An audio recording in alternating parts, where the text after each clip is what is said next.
Eu quero começar lendo então um texto que nós lemos desde ontem e hoje de manhã também, lá de 1 Tessalonicenses 1, versículo 3. E depois que nós lemos esse texto, você pode abrir em 1 João 4, de 7 a 21. Então, primeiramente, 1 Tessalonicenses 1, versículo 3. Ok? Vamos ler, que diz assim: Lembramos continuamente diante do nosso Deus e Pai o que vocês têm demonstrado, o trabalho que resulta da fé, o esforço motivado pelo amor e a perseverança proveniente da esperança em nosso Senhor Jesus Cristo. Então, esses três são as três virtudes cristãs, a base da virtude cristã, a qual lá em 1 Coríntios 13 nós encontramos em que Paulo diz que o mais importante dos três é o amor. E é por isso que nós deixamos o mais importante agora para este dia final. E eu quero então que você possa abrir comigo lá em 1 João 4. Nós já vamos ler, já deixa aberto, nós já vamos ler os versículos 7 a 21, à medida que nós vamos expondo. Hoje eu vou fazer diferente, à medida que nós vamos expondo o texto, a gente vai lendo ele, ok? O que de fato, quero começar perguntando, o que de fato é amar? E o que é, como que eu posso amar pessoas? O mundo, e por incrível que pareça, ele fala muito sobre amor, muito mesmo. Na maioria das canções, na maioria dos poemas, na maioria das músicas, teatros e tudo mais, fala muito sobre amor.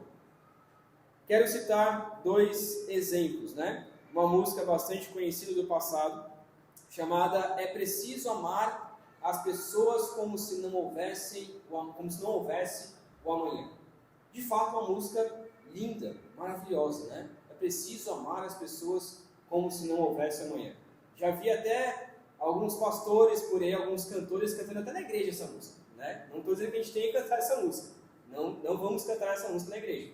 Mas de fato é uma música muito bonita. É preciso amar as pessoas como se não houvesse amanhã.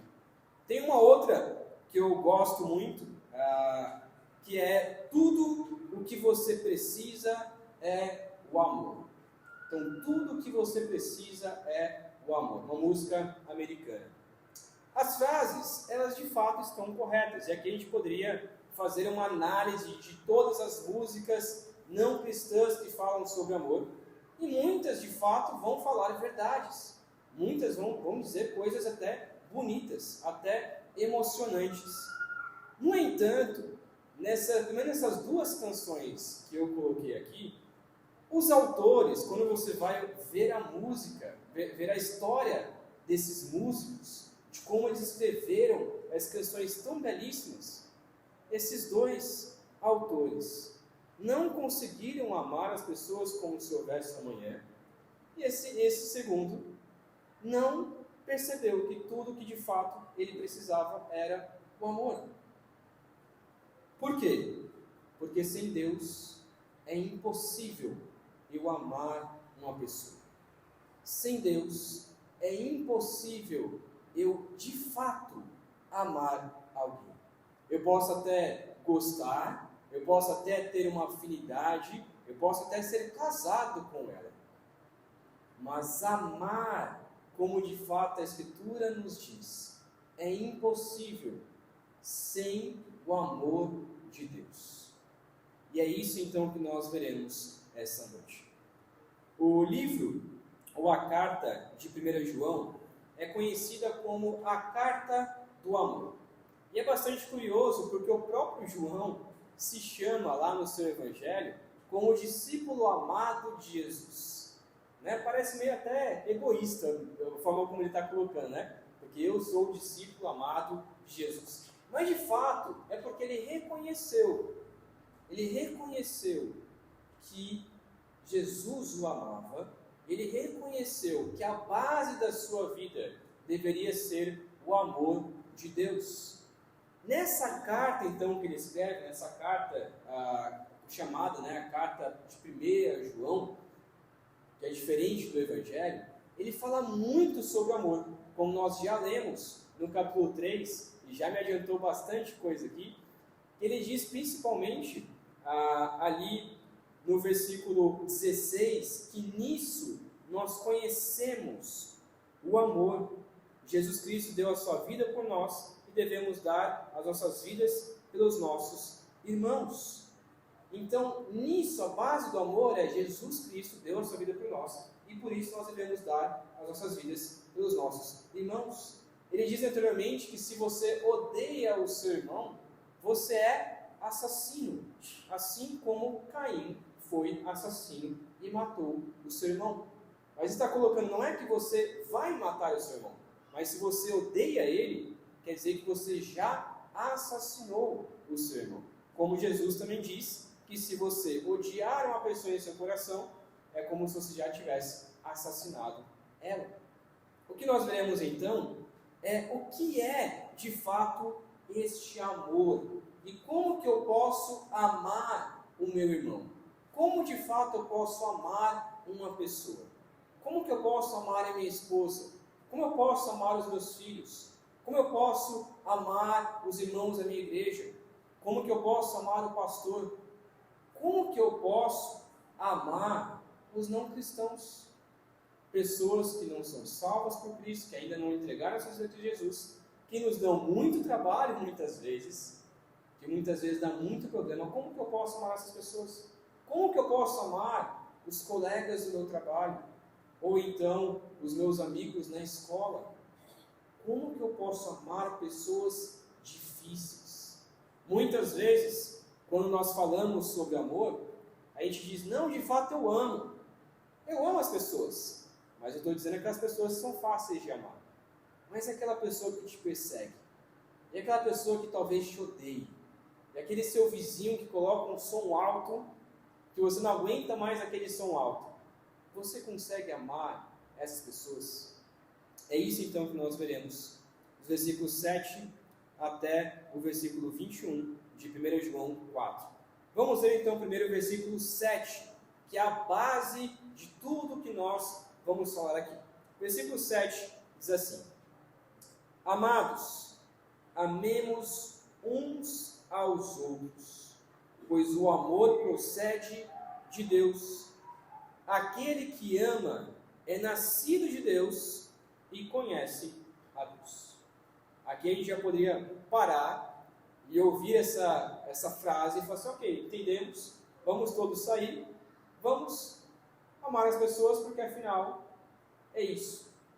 No entanto, ele continua o seu argumento explicando sobre o que é este amor.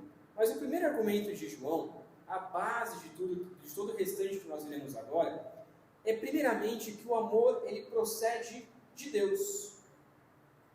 Deus é amor. E isso aqui não é só um logo de uma igreja. De fato, Deus ele é amor. E o amor só existe porque Deus existe. Se Deus não existisse, era impossível existir o amor. Era impossível existir o amor. Porque o amor procede de Deus. E é natural para um cristão amar um ao outro. Por isso que ele diz, amemos uns aos outros. Aquele que ama é nascido de Deus e conhece a Deus. Então, primeiro, o amor procede de Deus. E o amor também é natural para aquele que de fato é cristão. É natural para aquele que entregou a sua vida a Cristo Jesus. É natural para aquele que conhece o amor de Deus. Então, do restante, dos versículos de 8 até o 21, ele vai argumentar sobre esta base. Primeiramente, então, vamos ver os versículos de 8 a 12. O amor aperfeiçoa o crente a amar o próximo. Versículos de 8 a 12 diz assim: Quem não ama não conhece a Deus, porque Deus é amor. Foi assim que Deus manifestou o seu amor entre nós. Enviou o seu Filho unigênito ao mundo, para que pudéssemos viver por meio dele.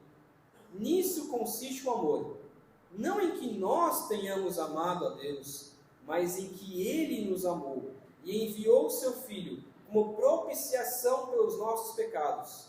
Amados, visto que Deus assim nos amou, nós também devemos amar uns aos outros. Ninguém jamais viu a Deus. Se amarmos uns aos outros, Deus permanece em nós e o seu amor está aperfeiçoado em nós. O argumento de João aqui, ele é claro. Quem não ama, não conhece a Deus, pois Deus é amor. É bem claro isso. Se uma pessoa não ama, significa que ela não conheceu a Deus ainda.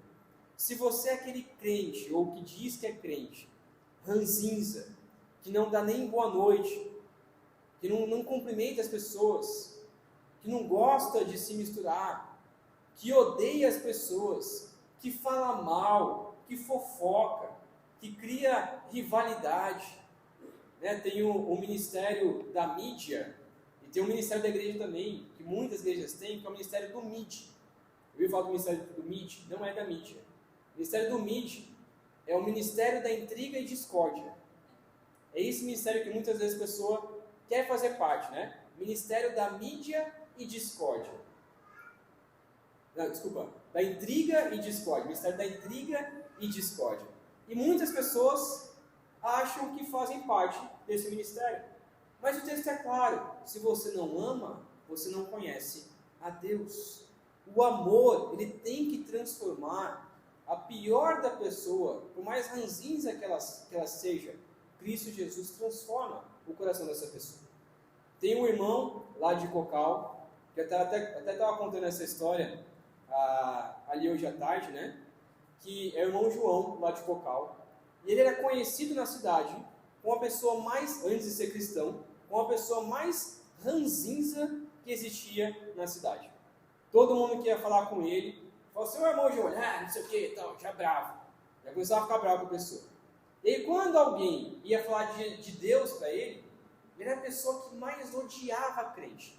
Não vem com esses negócios de crente aí para cima de mim, não. E não sei o que, bravo, ranzinza.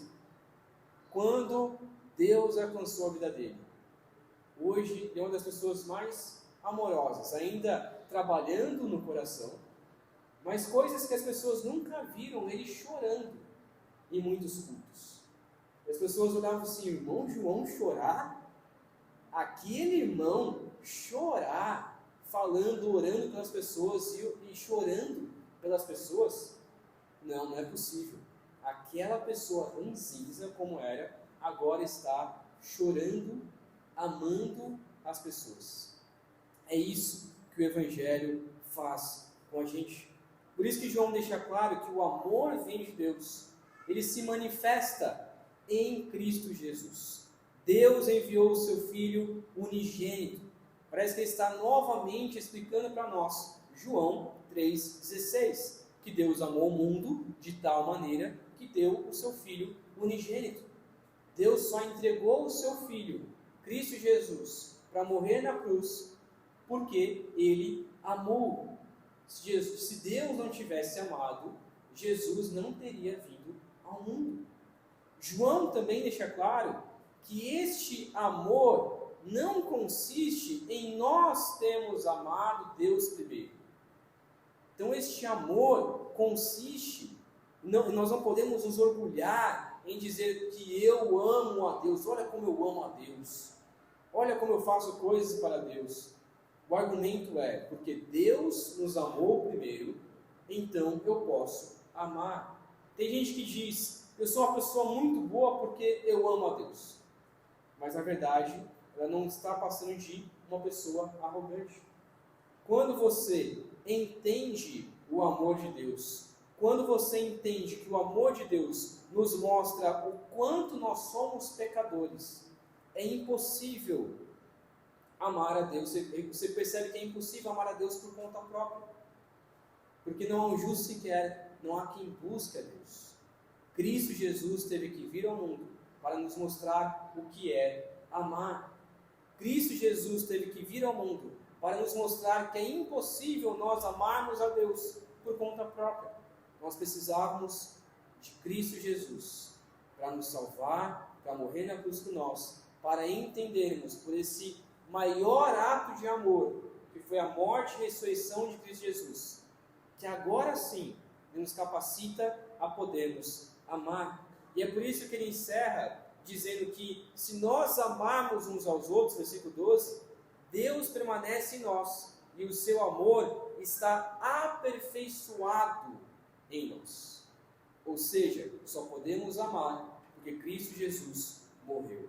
Aquele que entende essas verdades, ama o próximo e está sendo aperfeiçoado ou é aperfeiçoado para amar. Então nós só podemos amar as pessoas porque Cristo Jesus morreu.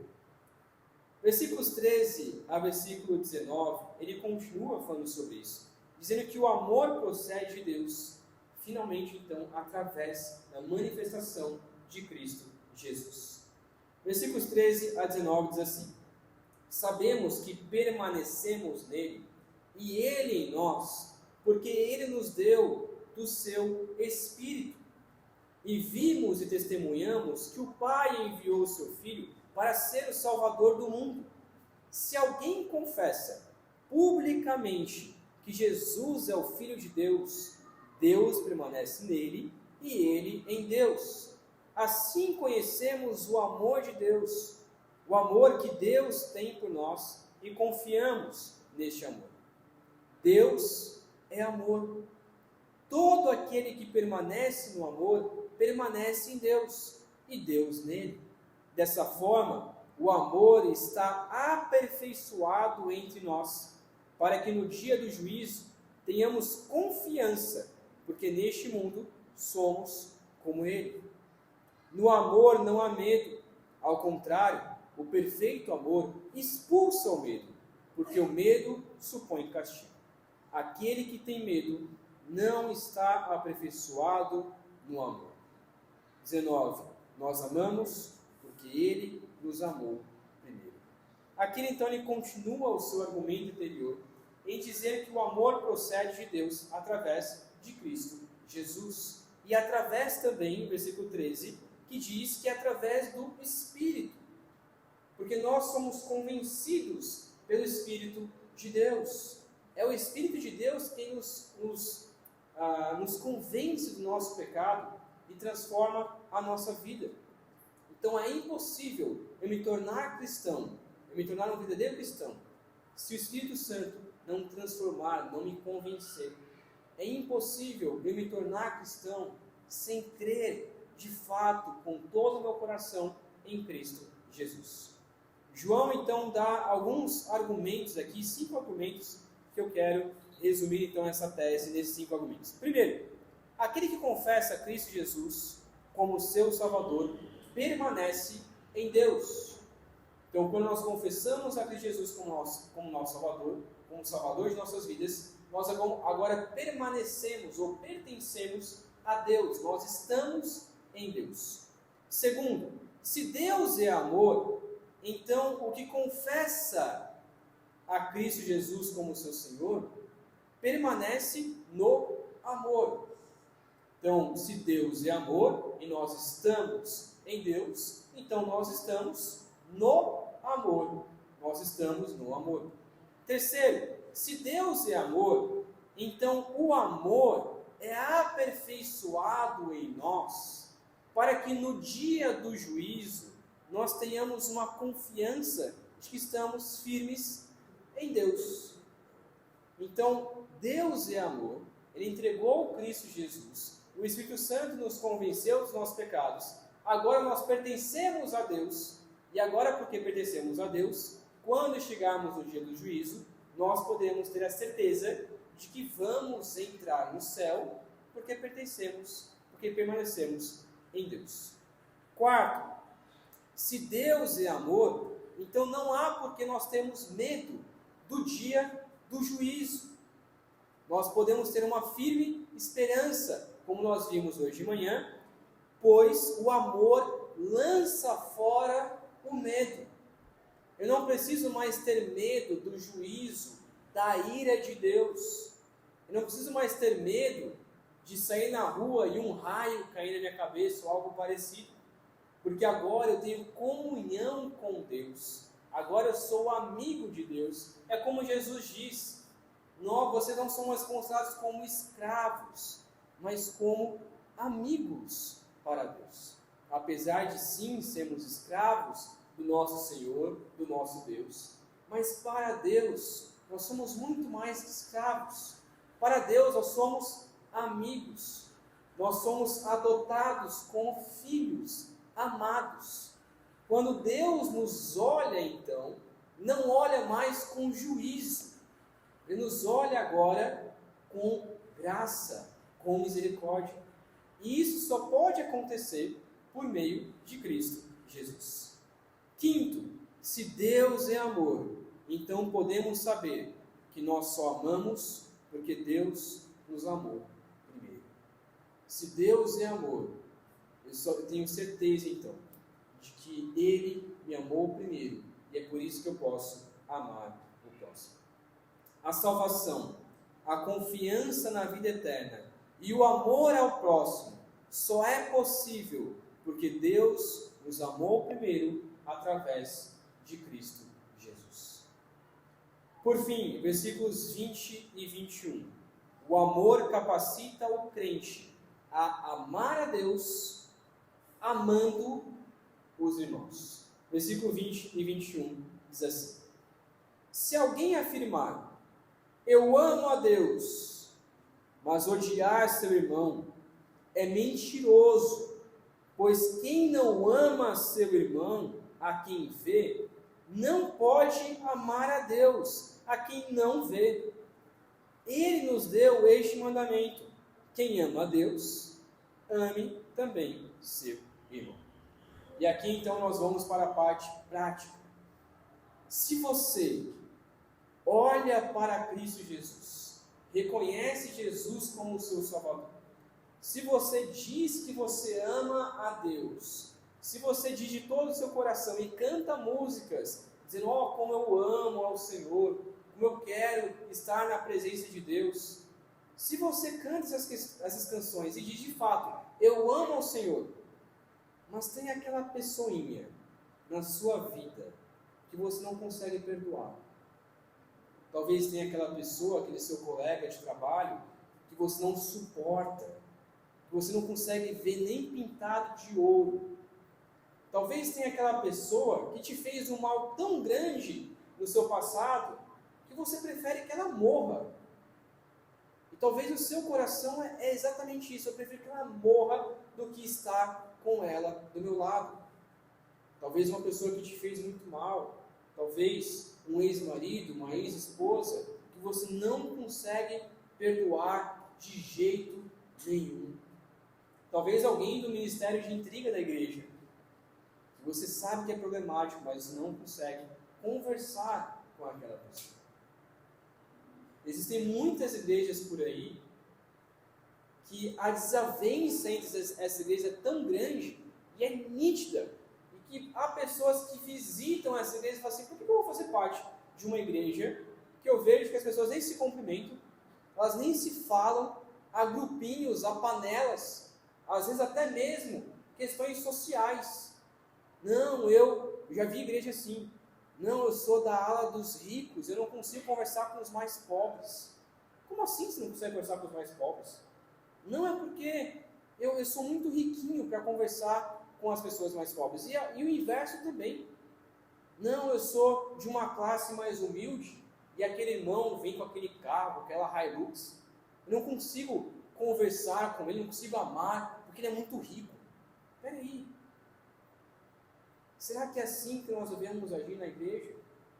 Eu não consigo conversar com aquela pessoa porque ele me fez mal.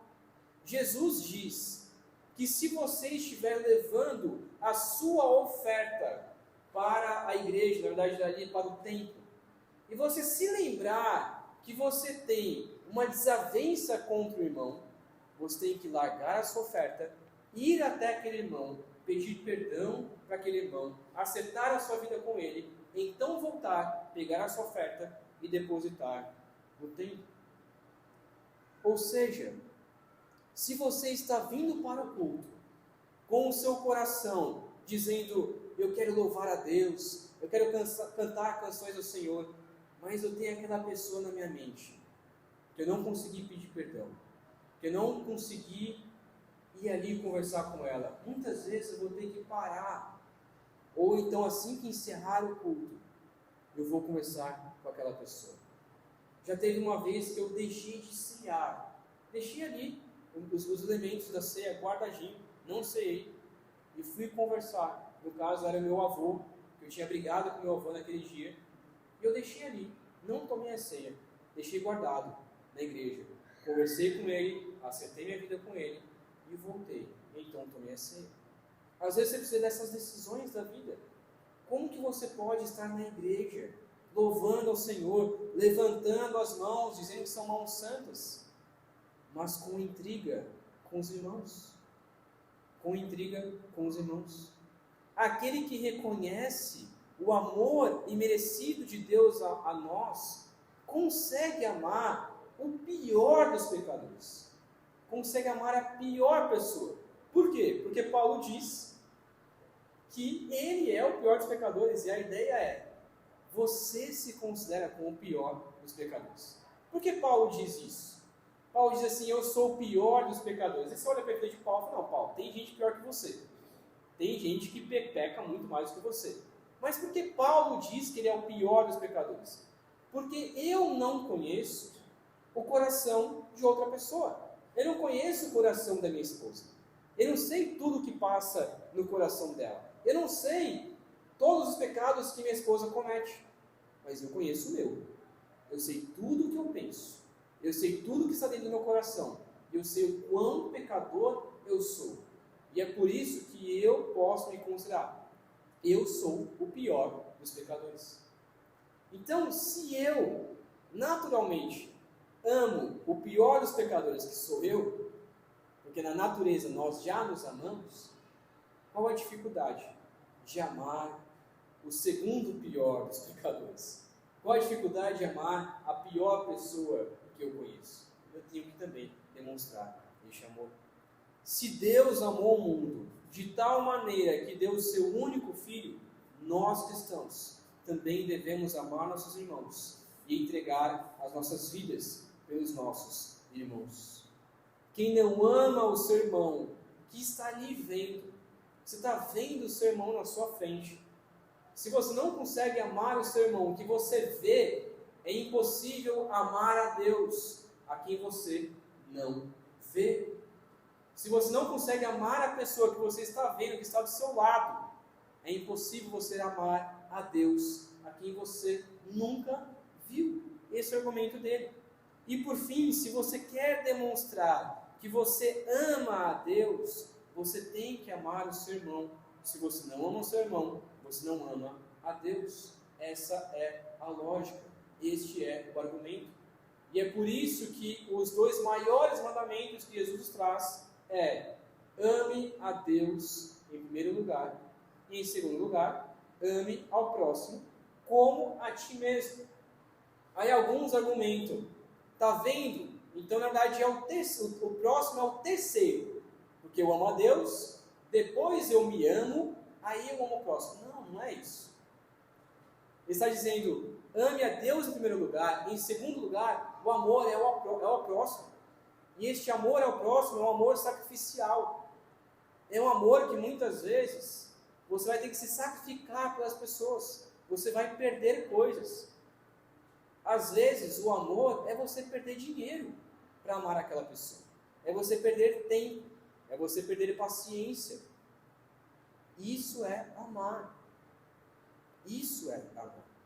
Então nós podemos concluir, e olhando agora da perspectiva da igreja, será que as pessoas ao redor, quando passam nessa igreja, podem olhar e dizer, nossa, realmente, aquela é uma igreja que ama?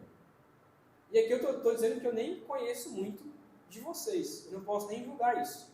Uma coisa eu posso julgar é que tanto que eu comi hoje, posso dizer que, de fato, eu acho que eu amo esses irmãos que me ofereceram essa comida, viu? Porque essa demonstração de amor é a melhor demonstração de amor que teve. Então, o irmão Renato, irmão Edni, posso dizer que eu já amo vocês, porque tanto que eu comi, essa demonstração de amor é maravilhosa. Mas agora, as pessoas ao redor, elas podem dizer, nossa, aquela igreja, a Igreja Batista Regular em Viçosa, é uma igreja que ama. Aqueles irmãos, de fato, demonstram o amor. Ou quando uma pessoa entra na igreja, às vezes nem cumprimentada, não tem demonstração de carinho nenhum, a pessoa entra e sai, às vezes não é nem reparada, como em muitas igrejas isso acontece. Muitas igrejas. E eu já entrei em muitas igrejas que eu entrei e saí. Ninguém nem falou comigo. Um cristão verdadeiro, uma igreja verdadeira, é reconhecida pela sua dedicação no amor aos seus irmãos, demonstrando assim que realmente amam a Deus. Quero ler então novamente capítulo 3, versículos 14 e 16 de 1 João, que diz assim: nós sabemos que já passamos da morte para a vida, porque amamos os irmãos. Ou seja, nós sabemos que de fato vamos para o céu, porque nós amamos os nossos irmãos. E este amor não é um amor que surge de nós, é um amor que surge de Deus. Quem não ama, permanece na morte. Se você não ama, você está então permanecendo na morte. Se você não ama as pessoas, apesar de dizer que é cristão, se você não ama as pessoas, você permanece na morte. Todo aquele que odeia o seu irmão é assassino. E vocês sabem que todo assassino não tem a vida eterna permanente em si. Nisso conhecemos o amor, que Cristo deu a sua vida por nós. Portanto, também nós devemos dar a nossa vida pelos nossos irmãos. Quero então concluir com 5 aplicações das nossas vidas. Primeiro, o amor é a essência do cristão, como um perfume que exala todos os dias. A essência do cristão é amar. O cheiro do cristão é amar, é o amor. Segundo, se você não ama, então não diga que você ama o Senhor. Se você não está amando aquela pessoa, não cante louvores. Trate no seu coração. Muitas vezes, a gente não vai conseguir perdoar naquele momento. E tudo bem. Mas nós devemos deixar Deus agir no nosso coração. Muitas vezes, quando alguém te pedir perdão, você não vai conseguir perdoar naquele instante. Em 2 segundos perdoar aquela pessoa. Mas como diz Jesus, nós devemos perdoar 70 vezes 7. E esse 70 vezes 7 é por dia. Então, se a pessoa te pedir perdão 499 vezes, você tem que perdoar 499 vezes naquele dia. A pessoa não vai pecar contra você 499 vezes. É impossível. Talvez nem na vida a pessoa vai pecar tanto assim contra você. E você vai perdoar aquela pessoa todas as vezes. Mas muitas vezes é difícil. Eu preciso de um tempo. Muitas vezes, quando eu peço perdão para minha esposa e ela pede perdão para mim, eu digo: olha, espere um tempo. Eu vou te perdoar porque eu preciso te perdoar. É um mandamento. Mas agora não estou conseguindo. Espere um tempo. Deixe Deus trabalhar em meu coração. E então, quando Deus trabalhar em seu coração, vá e peça perdão. Vá e perdoe e reconcilie com o seu irmão. Se você não ama, procure entender o amor de Deus. E é por isso que nós lemos a Escritura. É por isso que nós lemos a Palavra de Deus. Para entender ainda mais o amor de Deus. E o tempo todo nós somos constrangidos pelo amor, do amor de Deus por nós. E quanto mais nós lemos a Escritura, quanto mais nós participamos da igreja, quanto mais louvamos a Deus, nós somos constrangidos por esse amor. E por isso nós amamos. Quarto, se você não ama, peça a Deus que transforme o seu coração. É somente Deus quem pode transformar o seu coração, para que você possa passar a amar.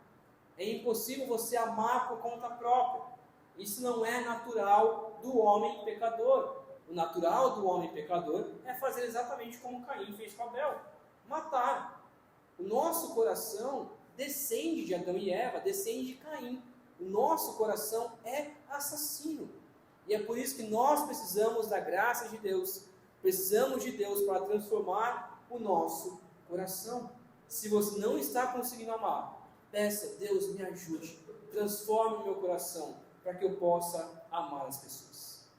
Quinto, se você não ama, reveja se de fato você é salvo por Cristo Jesus. Se arrependa e peça para Ele ser o seu Salvador, pois Ele te amou e se entregou por você para que você possa amar.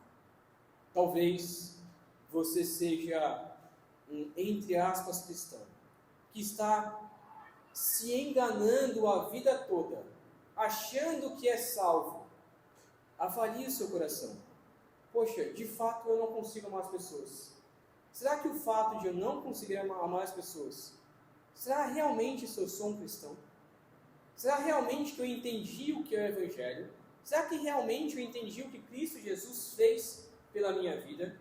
E não há nada de errado nós, mesmo sendo cristãos, questionarmos isso.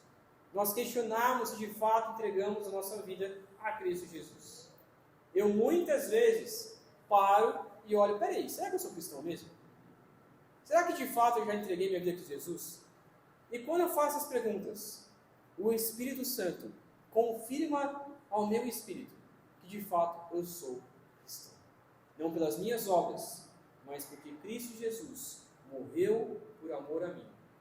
E eu simplesmente criei, porque Deus me deu fé para crer. Questione isso. Se eu não estou amando, será que eu sou salvo? Será que realmente eu entreguei minha vida a Jesus? Se eu não sou salvo ainda há chance de arrependimento, ainda há chance de conversão. E Deus aguarda isso. E Deus quer que você seja salvo, para que você possa amá-lo e para que você possa amar os seus irmãos. O verdadeiro cristão é reconhecido pela sua dedicação no amor aos seus irmãos, demonstrando assim que realmente ama a Deus. Vamos orar? Pai querido, obrigado, meu Deus, porque o Senhor nos constrange a tua igreja, constrange os cristãos a primeiramente terem fé, uma fé atuante, uma fé que realmente age neste mundo. Também, ó Pai, o seu amor nos constrange a termos a esperança no céu, a esperança na volta de Cristo Jesus, uma firme esperança. E o seu amor também nos constrange a amar ao Senhor de todo o nosso coração e amar ao próximo como a nós mesmos. Ó Pai, ajude essa igreja a amar cada vez mais.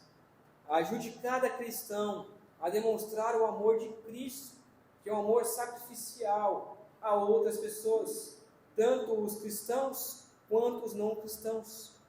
Ajude, ó Pai, os cristãos dessa cidade de Viçosa a amarem as pessoas. Ajude, ó Pai, a cada cristão neste mundo a demonstrar o verdadeiro amor de Cristo Jesus. Ó Pai, nos constranja com o seu amor, para que possamos amar o próximo. Nos ajude, ó Pai, a demonstrar carinho, afeto, a deixarmos de sermos ranzinzas. Nos ajude, ó Pai, a demonstrarmos carinho, a perdoarmos uns aos outros, a termos amor uns pelos outros. Ó Pai, que essa verdade não seja algo utópico, mas seja algo real em nossas vidas. É o que pedimos e oro por essa igreja, para que ela seja um exemplo de fé, um exemplo de esperança e um exemplo de amor às pessoas que estão ao redor. Para que pessoas olhem para esses irmãos e queiram conhecer mais a Cristo Jesus, por causa da fé, da esperança e do amor que essas pessoas têm, por amor ao Senhor. É o que oramos, em nome de Cristo Jesus.